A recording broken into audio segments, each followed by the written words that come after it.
Environmental Commission for Thursday, March 23rd, 2023.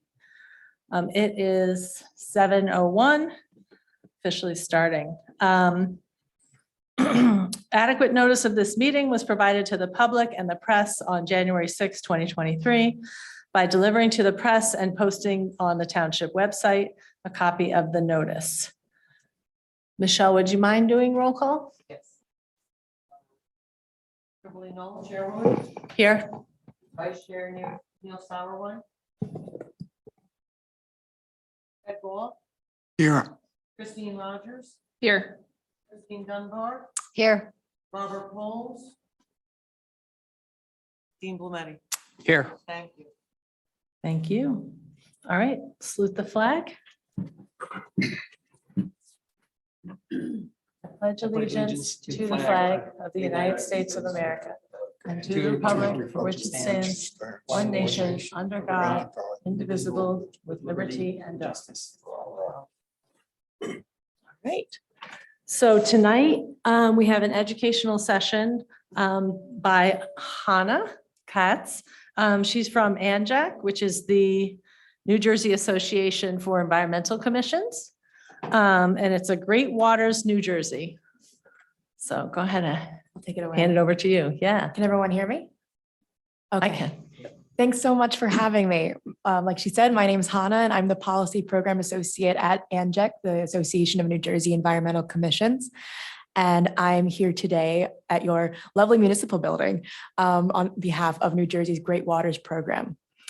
For those of you who don't know about it, I'll go into explaining what it is now.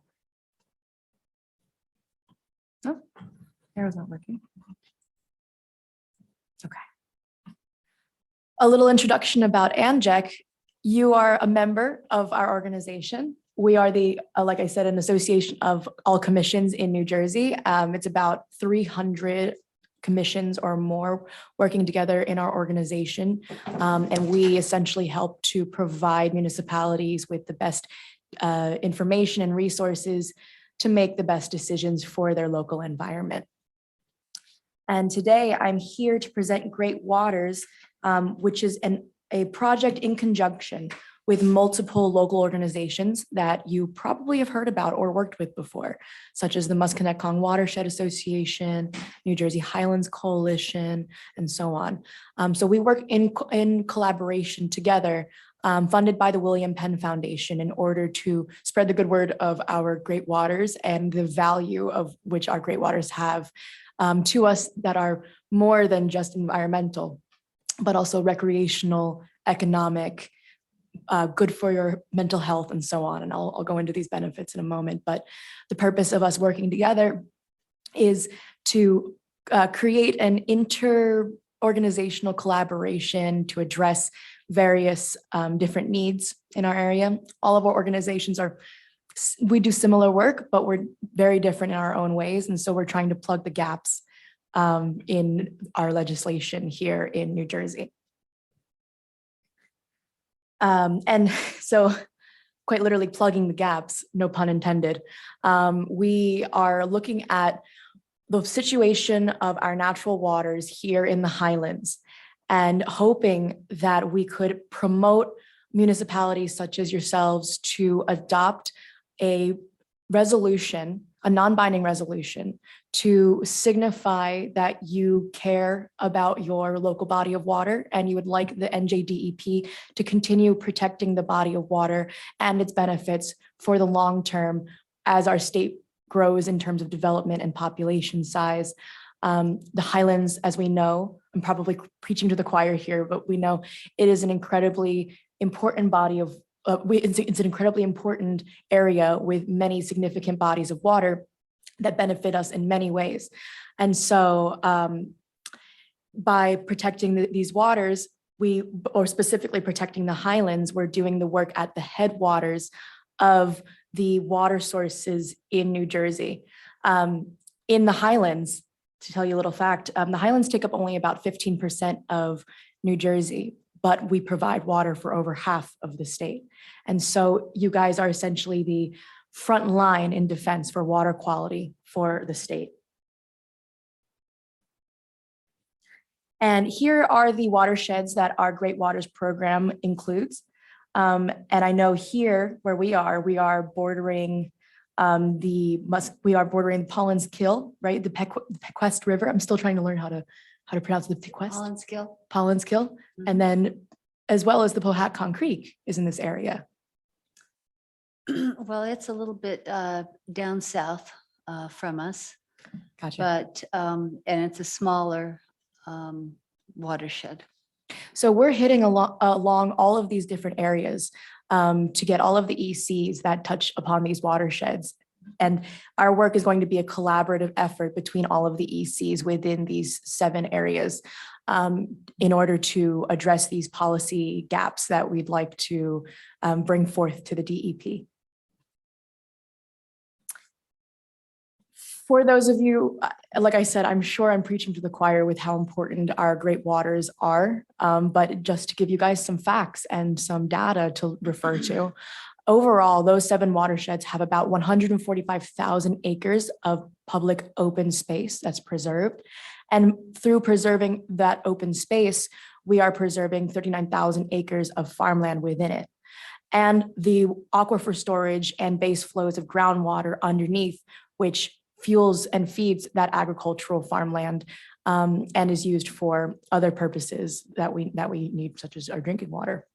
And so by protecting the great waters and signifying to the DEP that we would like more firm protections on our bodies of water, we will also be protecting our farmland and our agricultural resources as well.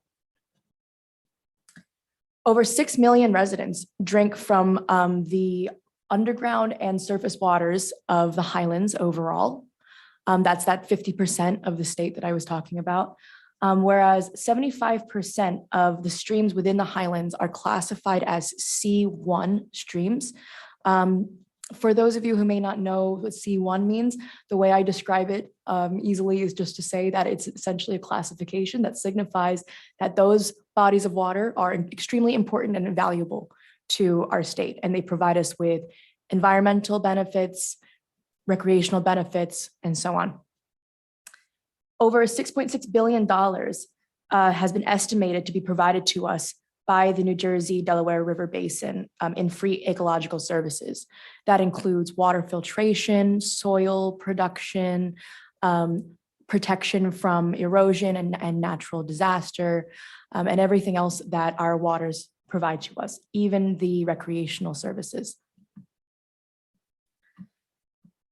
During the pandemic, it was a surprise to see that the outdoor participant base grew to about 7%. But, I shouldn't say it was a surprise, because during the pandemic, I was outside all of the time, as much as I could be, as away from people as I could be as well. So I was certainly out there more in parks and in bodies of water doing recreational activities. So we saw this number increase during the pandemic. And though we don't have the numbers for 2022 yet, it's been estimated that it's been about the same, if not perhaps a bit less after the pandemic, since everyone then was able to go back inside for their activities, but it's about the same now. And in 2021, it was measured by the Outdoor Industry Association that New Jersey's Great Waters provided 107,000 direct jobs, 5.6 billion in wages and salaries. And that's a huge number. And I mean, it makes up about 1.5% of the state's GDP. So, of course, we're trying to highlight that protecting our great waters and doing the long-term protections necessary is beneficial for our growing recreation economy as well.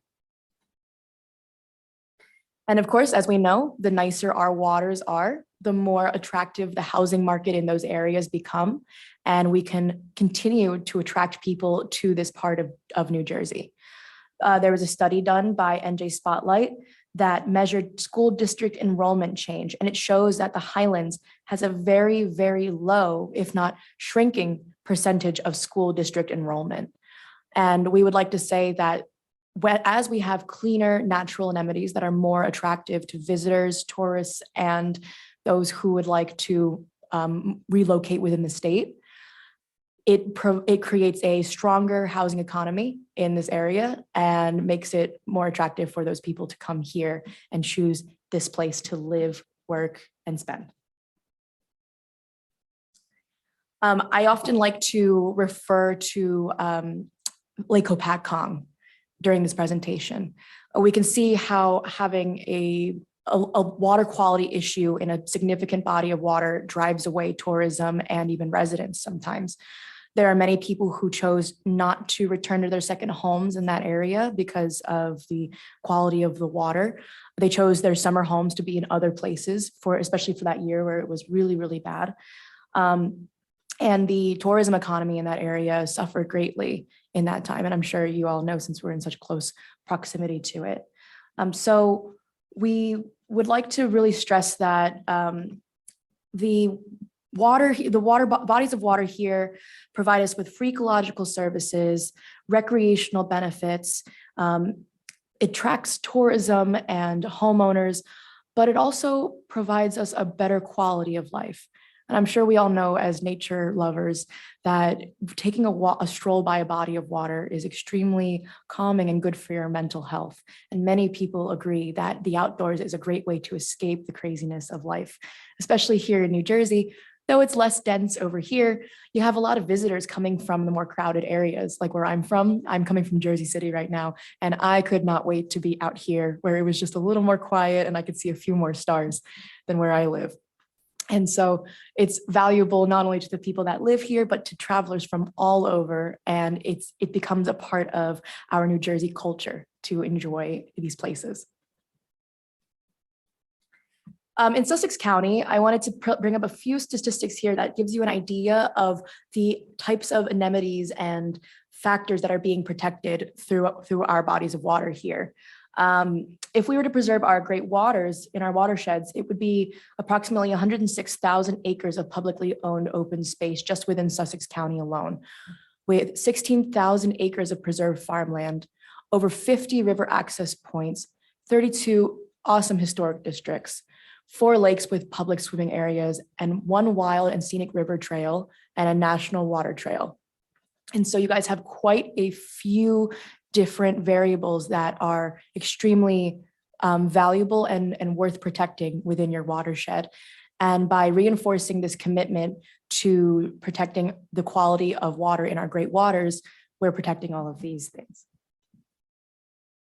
So I'm here today, and this is the reason why I'm here today, is because I'd like to bring to you a few things that you can do to continue to protect your great waters and make sure that they're good quality and still enjoyable for the people who live here and visit.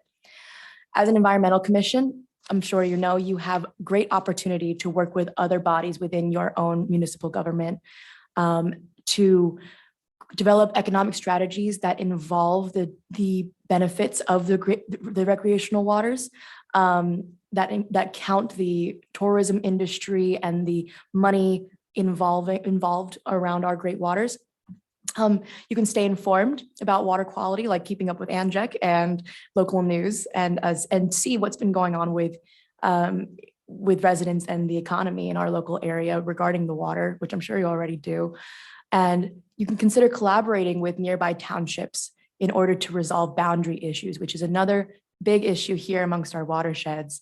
Many times when a body of water flows between 2 different political boundaries, it's easy for one to say, no, that's not my problem. And the other one says, well, that's not our problem.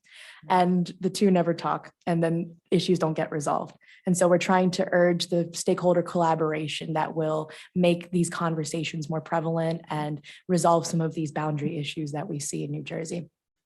And you can adopt the Great Waters Resolution of Support, which I'm going to show you now.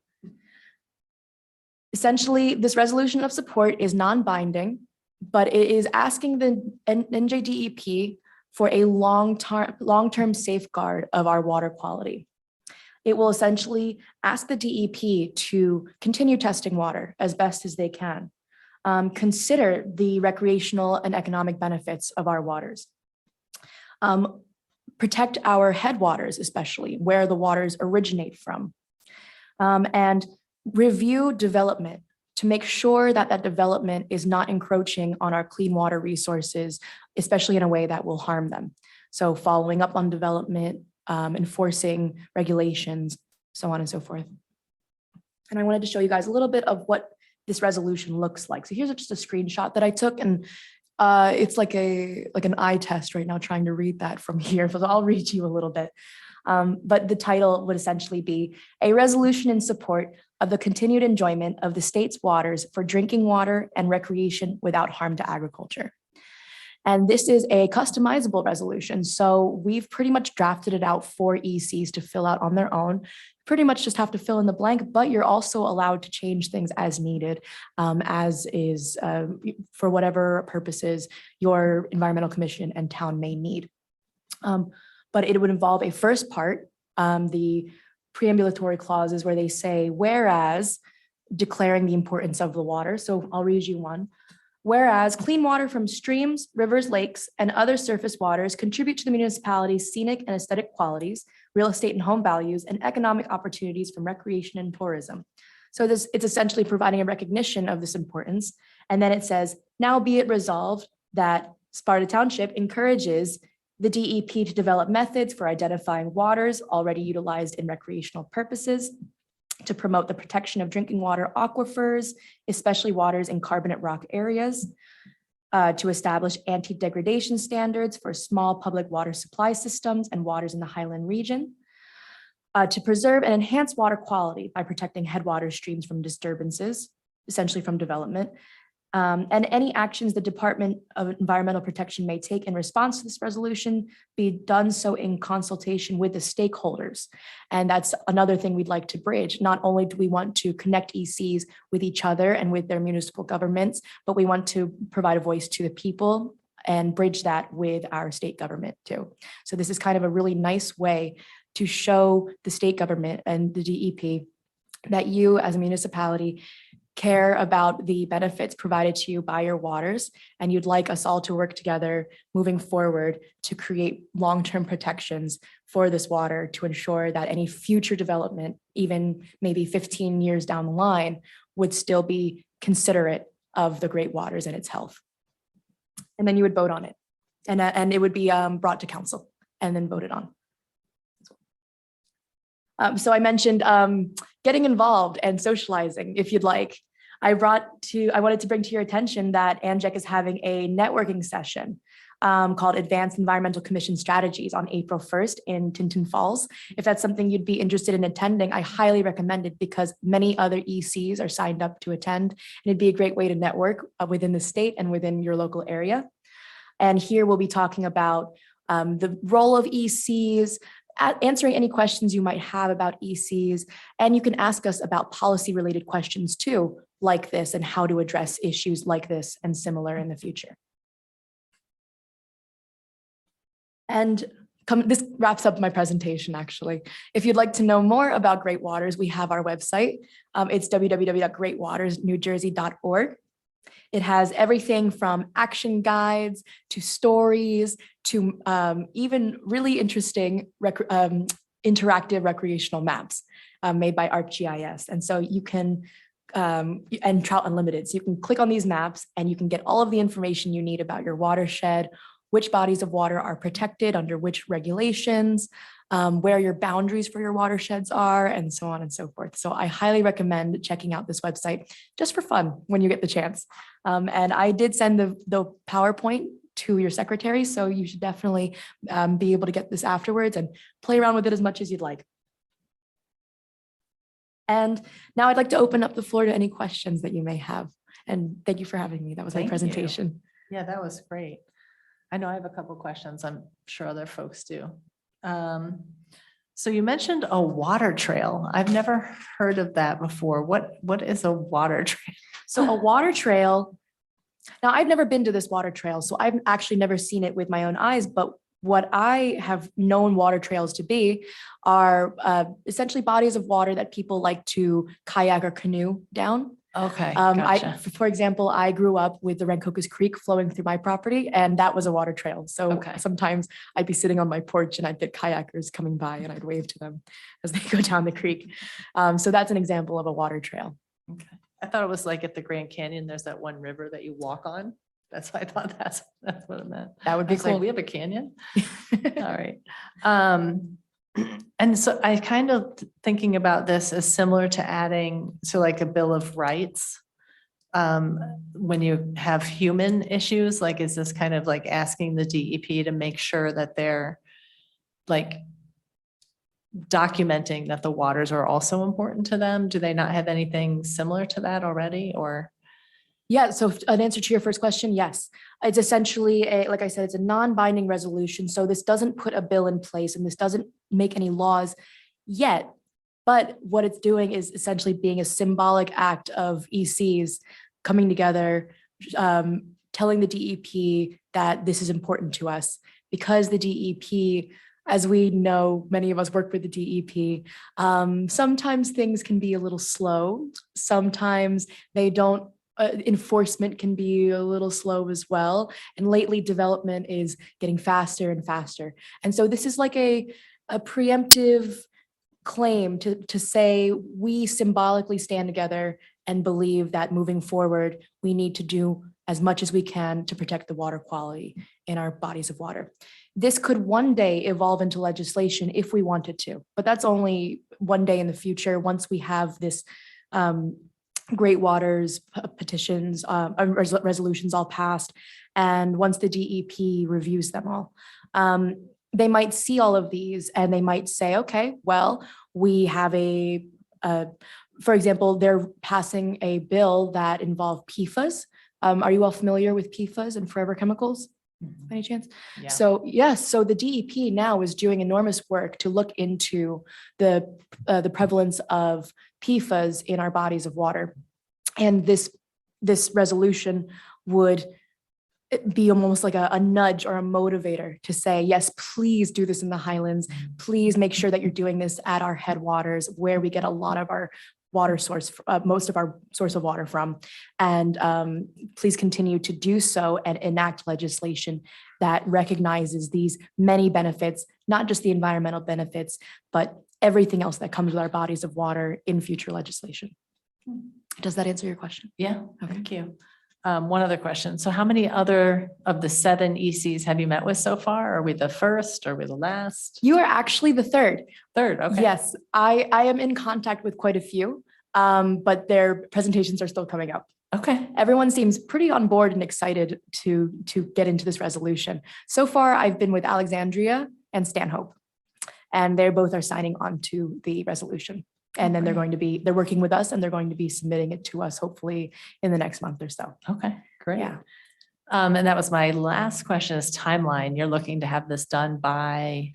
Well, the initiative technically should be over by the end of this month or April. However, it's okay if it goes on longer because we realize this is something that ECs will have to perhaps study a bit and get some, maybe we'll want to look into, get some feedback on first, and we'll have to do some written work.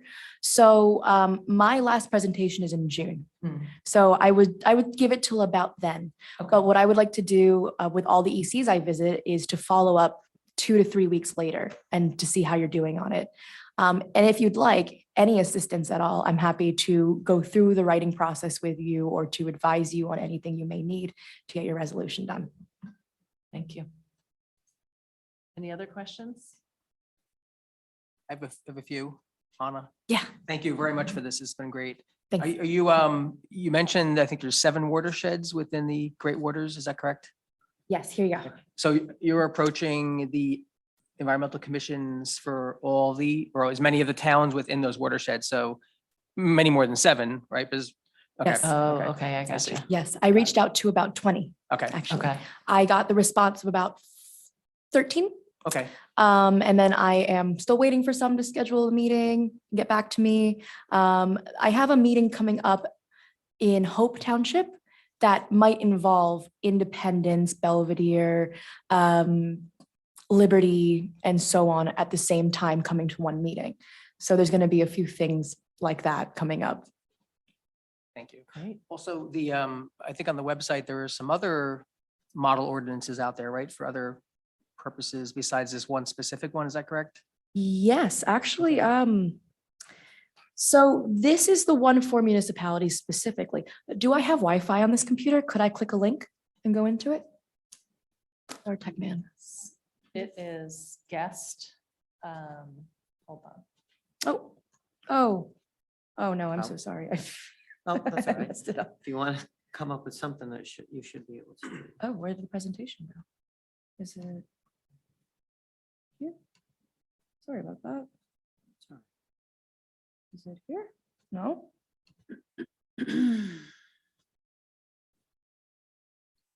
And then, yeah, the That's- webinar just appeared. It's not there. I'm so sorry. Well, you want to do, if you want to look up what you were doing, I would try. Sorry both. about that. That's all right. Yeah, I don't know what happened to the presentation, but you can have it, you can send it on your emails and you'll have it there.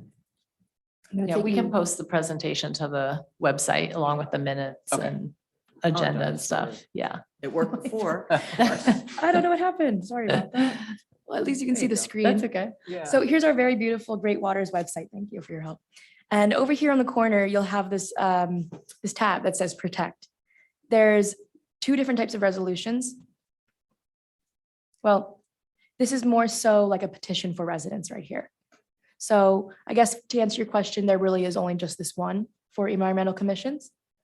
However, if you would like assistance for building another resolution, if that's what you're thinking, we can work with you for that. And I can find other experts within Great Waters to work with you on that. Okay, that's what I was getting at. Thank you. And this is where you can find it, the municipal action guide in the protect link. You click review the resolution and it comes up as a PDF right here. Excellent. Thank you. Thanks. Thank you for your questions. I believe you have some other resolutions up there or suggested ordinances there for stormwater. Am I correct? Yes. Is in I think I found that earlier today. So there aren't ordinances per se, but there's recommendations for ordinances like this, a better standard for recreational waters. And it's essentially like a document advising you on all of the different types of standards that you could adopt in order to create a better ordinance or a new ordinance. So there's a lot of resources on this website for that type of legislative building. The stormwater regulations have been changed recently, and I would think that you would get a lot of questions going to municipalities, you know, for guidance on complying with the new stormwater regulations and adjusting their ordinances accordingly from their master plan, you know, thinking of their master plan. Yeah. Have you Yes. run into that at all? Any questions? I know you haven't been out visiting municipalities much yet, but maybe there have been calls to the office regarding stormwater management. All of the time. So ANJAC itself hosts a few webinars related to stormwater utilities and MS4 permits. And in that, we cover all of the different updates and legislative changes that happen surrounding stormwater.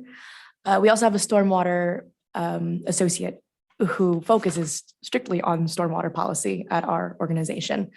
And I wish I came here earlier because we've been having a commissioner course week where we've been providing commissions with online webinars in conjunction with that April 1st networking event. And one of the online webinars was regarding the new stormwater rules. Yes. Have you gotten many calls about the $25,000 grant that each municipality will be receiving if they apply to help them move forward with this stormwater compliance? Yes, yeah, quite a bit. People are extremely curious about stormwater and stormwater utilities here in the state of New Jersey. So we get calls from officials, elected officials and government officials, and residents even asking questions about stormwater. And so I think that it probably is a pretty big topic here as well. In Jersey City, where I'm from, it's a huge topic. Our storm drains are really clogged and are very outdated. So our flooding is terrible. And we have a combined sewer system. So it's a bit of a mess. And it's a hot topic, at least there in our more condensed cities. Right. Yeah. Is it a hot topic here as well for your residents? Well, I hope it will be very soon. Well, maybe you guys can bring that to light. And I'm just wondering if we've applied for that $25,000 grant, because there's a lot of work we have to do to comply. But we have, I think it's 3 to 5 years, is it, to comply with the new regulations? I'm not entirely sure, sadly, but what I can do is email you afterwards with as much information as I can find on it, and maybe get some assistance from my stormwater associate and send you Mhm. some information on it. Sure. And if you need assistance with compliance, we can definitely help you with that as well. We're pretty much like we can do it all for your environmental commission group. So Well, just thank let you. us know what we can do and we can help you. Yeah, I know. I really love your Great Waters website, and I found it very useful in educating myself for our nearby watersheds. And have you considered going to the Musconetcong watershed? They're the best. They're in terms of being organized and really outreach with so many volunteers, and they've got, you know, a lot of support, you know, from their foundation to really have a lot of impact on their waters, all the way from Lake Hopatcong all the way down to the Delaware. And they're a wild and scenic river also. Mhm. Yeah, and I think that the one that you're referring to is up in the Wallkill. Does the Wallkill have a stretch? Where is, because I noticed you said there was a wild and scenic river Mhm. in our New Jersey Great Waters. Where is that? That would be the Musconetcong, I think. I think it's a Musconetcong. I believe so. And Yeah, I know they I have a should know- big stretch. Yeah, Yeah. that's a really good It's- question. It is the Musconetcong, yeah, and they spent years on getting that approved. And now it's, protected. Yeah. That's great. All right, do you know, you may not know the answer to this, but are you doing anything in Anject in terms of road salt? No, not right now. But Mhm. I'm sure we've been involved with things in the past regarding road salt, because we do so much policy work at the State House. And we're essentially there anytime a topic like that comes up. In my time at ANJEC, I have not dealt with road salt, but it is something that I did my senior thesis project on. So it's something very Oh. important to me personally. And I currently have not heard any work happening within ANJEC on that, but it's always something that we could bring up as a topic of conversation. Is that something that you have a concern about here in Sparta? Yeah. I guess everywhere, right? Everywhere our usage is going up, that's it. And it affects our drinking water, affects the aquatic ecosystems. Yeah. And it affects our health directly if the salinity goes up in our well water, and then also the corrosion and cost of, repairs with metal being corroded, on our highways. Right. So, we have in Sparta a concern, and actually the whole upper part of our pollen skill is impacted moderately by the applications of road salt in certain areas, much more so than the lower pollen skill, which is rural, so it makes sense. Yeah. Yeah. Well, the great thing about this resolution is that it's general. And so it really just calls for the general protection of our quality of drinking water and our water resources. So in doing this, we could use this resolution as a way to bring attention to road salt issues. Really, anything that's a pollutant in our water is something that we would like the DEP to continue doing research into. We would like the DEP to further their work as, like I said, development encroaches onto our water resources, to ensure that these chemicals from our industry and our roadways and so on and transportation don't get into the watershed. So like we discussed earlier, it's a non-binding resolution, but it will encompass all these different topics. And once the resolution is brought to the state, as they go forward with their various pieces of legislation that involve environmental protection in there. If you bring up rocks, I'm sorry, not rocks, road salt, it would certainly be something you could factor into any form of legislation they have, because they're, now they've made the acknowledgement that our bodies of water are incredibly significant and these forms of pollution are not acceptable. Just a couple more questions. Are you involved at all in the state budget hearings?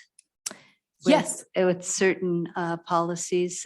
What is a couple of the policies that NJ is really promoting to be funded with our new budget? Oh, that's a really good question. I'd like to get back to you on that to make sure that I can give you a full answer of all of the different policies that we're involved in. But for example, we are supporting the any microplastics legislation that involves banning or mitigating microplastics. We also are involved, let's see, we got quite a few things on our plate right now. It's going to take me a little bit to remember it all, but actually what I'd like to do is I'll get back to you with that as well. I'm putting it in my mental notebook and I'll send you an email. That's fine. Okay. That's great. And I really like the resolution. And I really feel that all of our natural resources are in public trust, whether or not it's our water, our air, our soil, our ecosystems.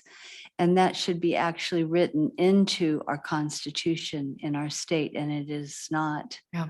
Yeah. I believe it's written into the state of Oregon and the state of Washington's state constitutions. New York and Montana also, and Hawaii. Wow. Yeah. Amazing. So I see this as being a step, and in the right direction, because it really is a fundamental human right to have clean water. I agree. And that needs to be stated. And then from there, policies evaluated. Exactly. And this is essentially the municipal stakeholder signal saying that we stand for this as well. So with Governor Murphy's commitment to uplifting New Jersey as a leader in climate change prevention and climate initiatives, this is essentially like well, not with climate, but Governor Phil Murphy has been making quite a few different commitments to bringing our state to the forefront of environmental protection in general. And so this is like us holding him to it in a way. And it's like us saying, yeah, we really do care about these things. What are we going to do about it now? What are the actions we're going to take? So yes, like you said, this is a really good first or second step to getting better legislation passed and having old legislation reinforced as well. Thank you very much for coming today. Thank you so much for having me. Do you have any other questions? One more. Yeah, what's up? So in addition to going to municipalities, NJ is obviously focused on environmental commissions and towns. Are there other partners, volunteer partners that are reaching out to other stakeholders or residents, just direct to residents, to other ways to offer more support for resolutions, or just to give the message to the DEP in a strong fashion? Yes, so we do both. And my job is primarily for the environmental commissions. I can't pull up the presentation anymore, but our various partner organizations, they do a lot of other forms of outreach work as well that doesn't involve environmental commissions. So they're going to residents, they're doing work with other forms of government, state government, for example, city councils and so on. So we have the Musconetcong Watershed Association that's working very closely with us. And there's so many that are on that list that I can't, there's Trout Unlimited, there's Musconetcong, there's, I'm blanking right now. 'Cause I can't see the The New picture. Jersey Islands Coalition. Islands Coalition, right. And there's a few others. But that's the great part about us all working together, is that we have different strengths. And so we're trying to, like I said, plug those gaps in our state for legislation. Is there an overall branding effort going on to kind of name these as the Great Waters and to have it be a long-term name and image, even to the public? I think that's what this website is essentially Okay. starting to do. Yeah. They have this gorgeous logo and a really, really visually attractive website. We advertise this platform a lot as ANJEC itself, and I see the other organizations that I work with advertising it as well. And we discuss it during our cohort cluster meetings and so on. I personally haven't done any work with outreach to residents, but that's a really good idea. I'd like to look into how we can further this work with residents. But maybe that's where environmental commissions can come in and assist us with that and with outreach. Because you guys are really the first line of force with environmental regulations in your municipality. And I believe that the New Jersey Highlands Coalition through this effort is to address the public aspect, is organizing Great Waters hikes. So that is another opportunity to get people out into these watersheds. Yeah. I haven't been on one yet, but I'd like to go. Once the weather gets warmer, hopefully like today's weather, it stays this way and gets a little warmer. Was there more questions from the public? I don't know if anybody had more. Can I ask, does anyone here enjoy water recreation? Does anyone here hike or canoe or? All summer long, yeah. Me too. I just bought my first paddleboard last summer and I drove up to Maine with a friend and we stopped at every lake that we could and tried it out. And I'm in love with our bodies of water. And so it's just great to know that we can all work together on this common issue, even just symbolically standing together to say we should continue to protect our quality of water. As you said, it is a human right and should be stated as such as much as possible. Without water, there's no life. Yep. All right. Thank you so much for coming. Thank you. That was great. Much for having me. I Very appreciate it. helpful. So what should I do with the computer now? Just Oh, it's theirs. Just leave it there. I leave it? guess you can Take care stop of it. I'm sharing going and, to, yeah. just end the recording on the presentation because there's no one else from the public. yeah.